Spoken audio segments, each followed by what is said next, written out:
It's not a mystery on this channel that I like Protech knives. Always have, always will. Big fan of what they do.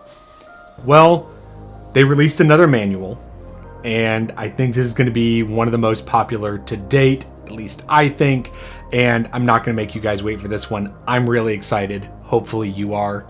My name is Brad, and welcome back to Screaminpirate EDC. So today, if you have seen the Instagram, we are talking about the TR-3 manual. Now, this is a prototype. I did pick this up from Blade Show. There weren't that many of them. I believe they made like 10, maybe 15 of these. And this one is going to have a very different blade and a little bit different materials from the production, but I have been talking to Protech. I do know that the production ones are going to have aluminum handles and a few other things. So I'm not going to make you guys wait any longer. I can talk today. And let's go ahead, take a closer look at the manual TR-3. All right, guys, so we are top down. Now, as per usual, I will have specs up on the screen. Do not pay attention to the weight on this one. I'm going to go ahead and show you this. It is the prototype. If I can get that to focus up, there you go, guys. The prototype, these are stainless steel handles. They're going to be doing aluminum handles on the production ones. So they did that partly, you know, for the premium thing. They did this milling that was obviously special for Blade Show. And obviously they did this crazy custom mirror dual grind craziness. So a few things different, but something to note on the full production. I have been talking to Protech. They did tell me that it is going to be the same width. So your width on your handle is not going to change on your full production. So very important. Overall, I like it. I do. I think that the button is in a very good location. Reverse flick is super easy. There are a few nitpicks I do have about it, and it's not just because it is the prototype, but I will get into those a little bit later. So let's go ahead and do some size comparisons because, well, very few people have this knife, and you guys have no idea what it compares to. So most logical first one is going to be a Protech Malibu. So let me go ahead and set the Malibu right there on top. A little bit bigger than a Malibu. Now, obviously, the next thing that is the most logical is going to be a Mordax. So let me set the Mordax right there below it. Mordax is very similar in overall size. So if you like the Mordax and you wanted a thumb stud, well, the TR-3 manual is going to be very close. So I'm going to go ahead and tuck that away and bring out a few more. Obviously, we all know a Para-3. This is a Para-3 lightweight. It is going to be bigger than a Para-3 lightweight, as you can see. And then let's grab a Benchmade bug out. So bigger than a bug out. More blade, more handle, thicker, all of that.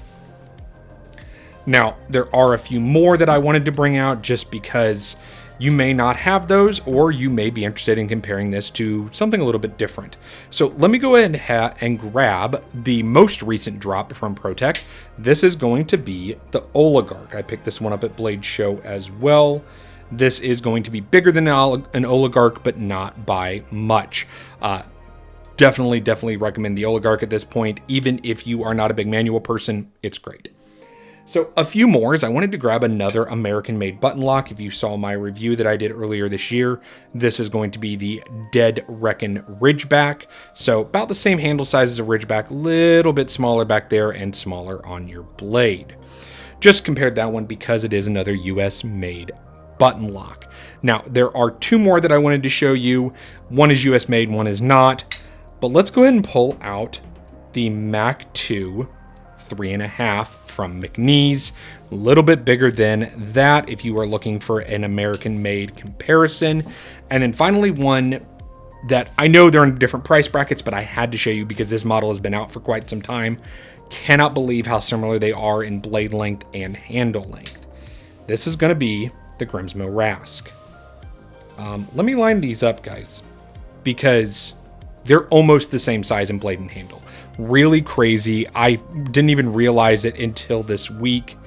Yeah, really similar in your size there. Now, obviously, your width is going to be drastically different, but that is not why I showed you guys that. So, have I used this knife for cutting? I have not.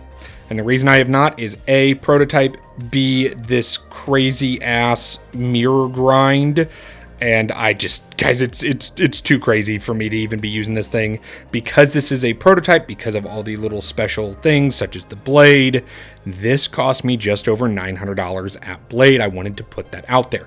Productions will not be that much, not even close, because they're not doing this blade, they're not doing stainless steel handles, not doing any of that. They will probably have like a standard, like just, stonewash button, not the crazy button here, nor the blade, nor the handle, but it will be significantly cheaper, hopefully in that $300-ish range.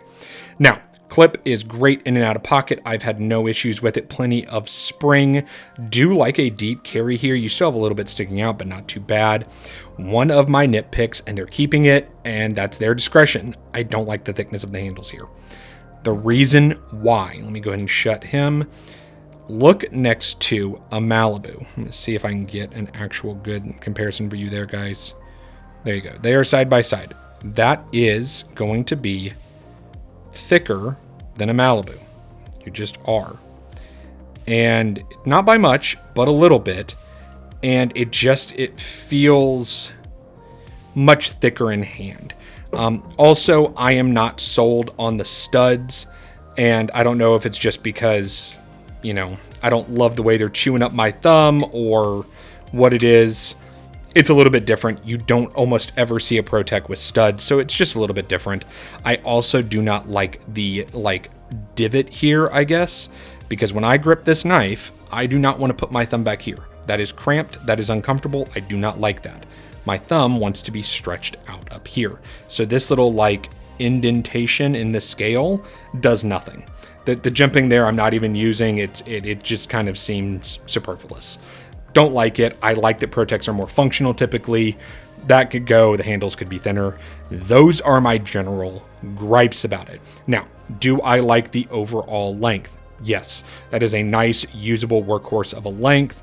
I like that there. It feels really good.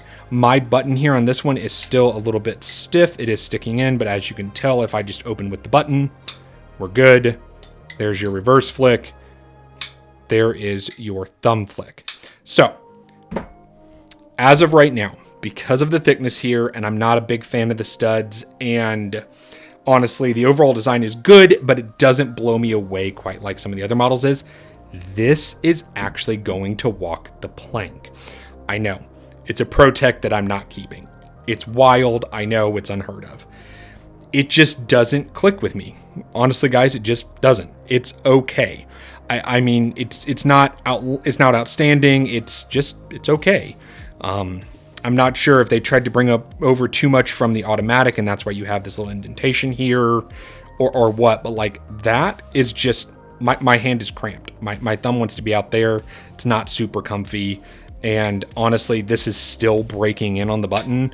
Don't really love that, but I don't know. Scales are a bit thick for me, and overall, it just doesn't feel quite as good as, say, the Malibu with, how this is slimmer. I like the flipper tab here. I have no stick on that button, and there's nothing, a little bit weird here where there's this drop indentation. Yeah, it just doesn't quite feel right to me. I know it's crazy. Hopefully you guys are excited about the TR-3. I know they're going to be coming out with them hopefully soon. The scales are, quote, in production, so hopefully in the next couple months. Also, this mirror here is just a fingerprint magnet. I do apologize, guys. Hopefully you guys will pick up a TR-3 if you do like the way this looks, though. Always support those American-made companies, and hopefully you have a great day.